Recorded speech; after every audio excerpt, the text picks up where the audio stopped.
খবর 24 সাথে আপনাকে স্বাগত। নতুন নতুন খবর জানার জন্য আমাদের চ্যানেলে চোখ রাখুন। হ্যাঁ, আগামী বছরের প্রেসিডেন্ট নির্বাচনের আগে জোরদার ধাক্কা খেলেন ডোনাল্ড ট্রাম্প।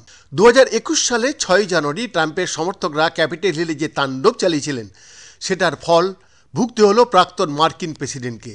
সেই হামলার ঘটনায় তার ভূমিকার জন্যে কোলোরাডো থেকে ট্রাম্প ব্যালটে দাঁড়াতে পারবেন না বলে ঐতিহাসিক রায় দিয়েছেন সেই প্রদেশের সুপ্রিম কোর্ট, যে বিষয়টি মার্কিন সুপ্রিম কোর্টেও উঠবে বলে সংশ্লিষ্ট মহলের ধারণা।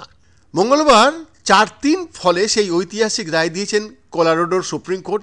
মার্কিন সংবিধানের যে ধারা ট্রাম্পের বিরুদ্ধে ব্যবহার করা হয়েছে তা সচরাচর ব্যবহার করা হয় না।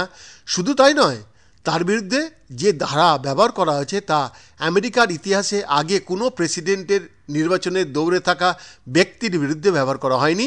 ওই ধারা অনুযায়ী যারা বিদ্রোহ করবেন তারা মার্কিন প্রেসিডেন্ট হতে পারবেন না।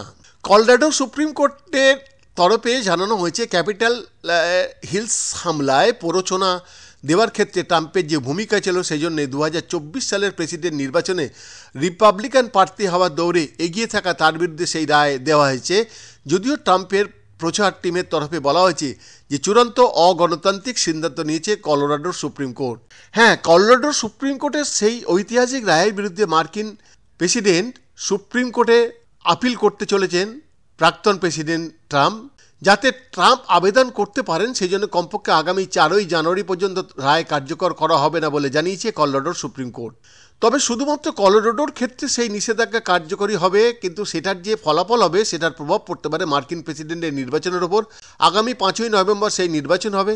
যদিও সংশ্লিষ্ট মহলের বক্তব্য কোলোরাডো থেকে এমনিতেই খুব একটা সুবিধা করতে পারবেন না ট্রাম্প।